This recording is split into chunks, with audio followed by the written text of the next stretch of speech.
Hello good morning students. Class 9 में आपके biology विषय में हमारे इस समय ऊतक चल रहे हैं, जिसमें आप लोगों ने जंतु ऊतक पढ़ रहे हो इस टाइम। तो जंतु ऊतक में आप लोगों ने पढ़ा था कि कार्य के आधार पर जंतु ऊतक 4 प्रकार के होते हैं, जिसमें से पहला है एरियोलर ऊतक जिसमें से पहला है आपका एपिथेलियम ऊतक, और दूसरा था संयोजी ऊतक, तीसरा है पेशी ऊतक, चौथा है आपका तंत्रिका ऊतक। जिसमें से आप लोगों ने अभी तक 2 जंतु ऊतक के प्रकार, कार्य, संरचना सब के बारे में पढ़ चुके हो। तो उसी क्रम में आज हमारा तीसरा जंतु ऊतक प्रारंभ होता है, स्टार्ट होता है। तीसरे जंतु ऊतक का नाम है पेशी ऊतक। तो आज का जो टॉपिक है वो है पेशी ऊतक और पेशी ऊतक की विशेषताएं, कि पेशी ऊतक किस प्रकार से विशिष्ट होते हैं। इसके बाद हम पेशी ऊतक के प्रकार और उन्हीं प्रकारों के कार्यों के बारे में पढ़ेंगे। तो आइए देखते हैं कि पेशी ऊतक जो है किस प्रकार से व्यवस्थित होते हैं। तो सबसे पहले पेशी ऊतक, जिसको इंग्लिश में मस्कुलर टिश्यू कहा जाता है। आगे देखिए, पेशी ऊतक को सिकुड़ने वाला ऊतक भी कहते हैं। यानी जो ये ऊतक है सिकुड़ने का कार्य करता है। जो पेशियां होती हैं वो सिकुड़ती हैं, और जिसकी जो कोशिकाएं हैं उनमें सिकुड़ने का गुण पाया जाता है। इस कारण इस ऊतक को सिकुड़ने वाला ऊतक कहा जाता है। यह हमारे शरीर में गति के लिए उत्तरदायी है। किस चीज़ के लिए उत्तरदायी है? गति के लिए उत्तरदायी है। यह शरीर का मांस बनाता है। यानी जो हमारा अस्थि पंजर होता है, जिसमें आपने पढ़ा था संयोजी ऊतक में कि आप अस्थि, उपास्थि, कंडरा, स्नायु, इन सब का काम क्या था? अस्थि और उपास्थि का, ये हमारे शरीर का जो ढांचा होता है, कंकाल होता है, जिसे सामान्य रूप से पंजर कहा जाता है, उसका निर्माण करते थे। अब हम पढ़ रहे हैं पेशी ऊतक। तो जो ये पेशी ऊतक है उसी पंजर पर क्या करता है? मांस भरता है। यानी ये मांस बनाने का काम करता है, यानी मांस बनाता है। जब उस पंजर पर, उस कंकाल पर, हड्डियों के ढांचे पर मांस भर जाता है, तब वो एक पूर्ण जो है शरीर रचना प्रतीत होती है। तो ये काम करता है शरीर का। ये क्या बनाता है? मांस बनाता है। पेशी ऊतक जो है, मस्कुलर टिश्यू जो है, वो मस्कुलर बनाता है, मांस बनाता है। पेशियों में एक विशेष प्रोटीन होती है, जिसे सिकुड़ने वाला प्रोटीन कहते हैं। यानी जो हमारी मांसपेशियां होती हैं, उन मांसपेशियों में एक प्रकार की प्रोटीन पाई जाती है। क्योंकि आपने जितने भी ऊतक अभी तक पढ़े हैं, चाहे एपिथेलियम ऊतक पढ़े हों, चाहे संयोजी ऊतक, तो उन सभी प्रकार के ऊतकों को बनाने के लिए जो मैट्रिक्स अधात्री होता है, वो किसी न किसी प्रकार से जरूर निर्मित होता है। और उस मैट्रिक्स में अनेक प्रकार के जो है कार्बनिक पदार्थ उपस्थित होते थे, जिससे उस मैट्रिक्स का आधार बनता था। और बनने के बाद कोशिकाएं जो है ऊतक का निर्माण करती हैं। ऐसा आप पढ़ के आ रहे हो। तो उसी प्रकार से जो आपका सिकुड़ने वाला ऊतक है, पेशी ऊतक है, उसमें एक प्रकार की प्रोटीन पाई जाती है। और वो प्रोटीन जो है कैसी होती है? सिकुड़ने वाली प्रोटीन होती है। यानी ये ऊतक जो है विशेषकर सिकुड़ने वाला ऊतक कहा जाता है, क्योंकि इसका कार्य भी यही होता है। देखिए, आप आगे कार्य भी लिखा है कि इसके संकुचन एवं प्रसार के कारण गति होती है। क्योंकि जो आपकी पेशियां हैं वो गति कराने में सहायता प्रदान करती हैं। तो इसमें जो है इसकी संरचना ही इस प्रकार से बनी होती है कि इसमें जो सिकुड़ने वाला प्रोटीन है वो इनको सिकुड़ने के लिए प्रेरित करता है। और ये क्या करती हैं, संकुचित होती हैं एवं इनमें प्रसार होता है। यानी इसके संकुचन एवं प्रसार से क्या होता है कि गति होती है। संकुचन से तात्पर्य है सिकुड़ना, ठीक है, और प्रसार से तात्पर्य है फैलना।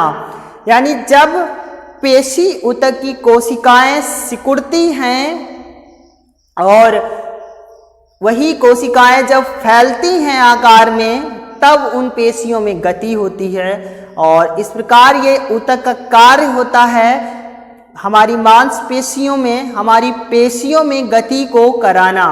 मांसपेशियां कब कहते हैं, जब उन्हीं पेशियों के ऊपर ये मांस बना करके जमा देता है, तब उन्हें मांसपेशियां कहते हैं। और मांसपेशियों के कारण ही मनुष्य का शरीर जो है वो जो है मांस से भरा हुआ प्रतीत होता है। तो इसमें जो मांस में प्रोटीन है वो क्या करती है, इसकी कोशिकाएं जो हैं, ये ऊतक जो है संकुचित होता है और प्रसार करता है, प्रसारित होता है, फैलता है, जिसके कारण मांसपेशियों में गति होती है। तो आप इस प्रकार से पेशी ऊतक मस्कुलर टिश्यू के बारे में जान पाए। अब हम मस्कुलर टिश्यू या पेशी ऊतक की विशेषताएं देखते हैं, इसमें क्या यानी विशेषताएं हैं, इसके विशेष गुण क्या हैं। तो आइए इधर देखते हैं पेशी ऊतक की विशेषताएं या पेशी ऊतक की विशिष्टताएं, जिसमें आप पहला पॉइंट देख पा रहे हैं, इनकी कोशिकाएं लंबी व रेशे के समान होती हैं।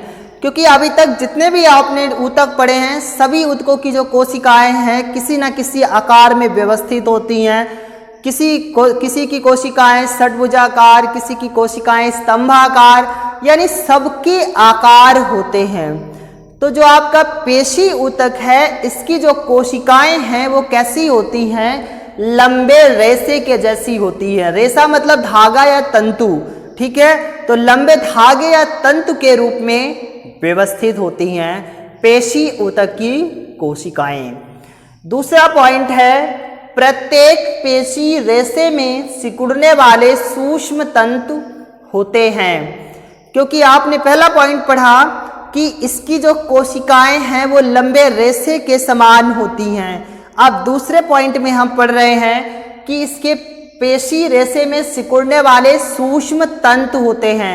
यानी आपने इसका कार्य पढ़ा है कि जब ये संकुचित होता है और प्रसारित होता है तभी पेशियों में गति कराता है। तो इसको गति कराने के लिए जो इसकी जो कोशिकाएं हैं वो एक विशेष आकार रेशे के लंबे लंबे तंतु में व्यवस्थित होती हैं, और उन्हीं पेशी लंबे तंतुओं में जो है छोटे सूक्ष्म तंतु होते हैं। और वो सूक्ष्म तंतु जो है इनको क्या कराते हैं, गति कराते हैं। और गति किस प्रकार कराते हैं कि जब वो सूक्ष्म लंबे लंबे तंतु क्या करते हैं, सिकुड़ते हैं, और जब सिकुड़ते हैं तब इसकी पेशियां गति करती हैं। इसके बाद तीसरा पॉइंट है, अनेक पेशी रेशे मिलकर पेशी पूल बनाते हैं। ठीक है, तो क्या करते हैं, जब कई सारे रेशे मिल जाते हैं तो मिलकर के कोशिकी बंडल जैसी संरचना का निर्माण करते हैं। यानी कोशिका के अंदर जो है कोशिकी बंडल जैसी संरचना यानी पूल का निर्माण कर देते हैं। इसके बाद चौथा पॉइंट देखिए, पेशी रेशों के बीच अंतः कोशिकी स्थान नहीं होते हैं। क्योंकि आपने अभी तक पढ़ के आए हो कि जितने भी ऊतक होते थे तो उन ऊतकों की एक कोशिका से दूसरी कोशिका के बीच में कुछ ना कुछ खाली स्थान जरूर होता था, और उस खाली स्थान को जो है अंतः कोशिकी या अंतः कोशी स्थान कहा जाता है।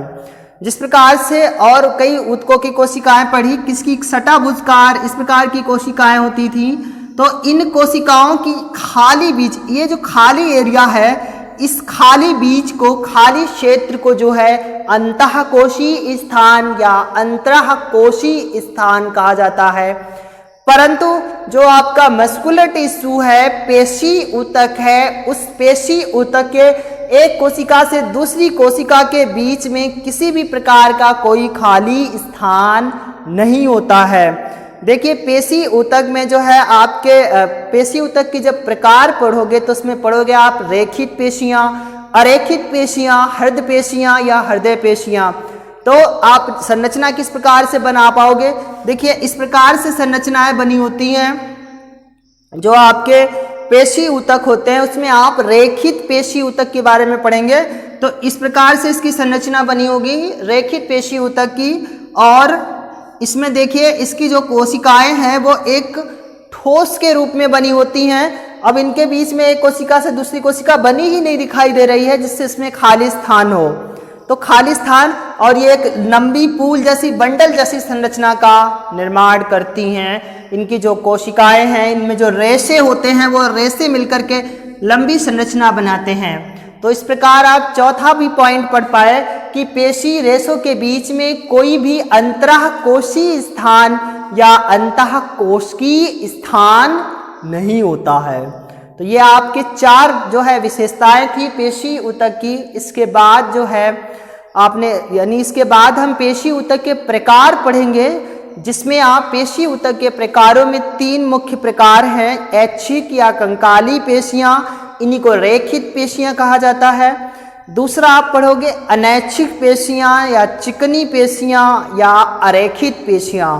और तीसरा प्रकार है इसका हृदय पेशियां या हृदय पेशियां, इन्हीं को जो है कार्डियक पेशियां भी कहा जाता है। ठीक है, कार्डियक मसल्स भी बोला जाता है। तो आज के लिए जो हमारा वीडियो था यही समाप्त होता है। आपको मिलते हैं अगले वीडियो में। आप अगले वीडियो में इनके प्रकारों के बारे में पढ़ोगे।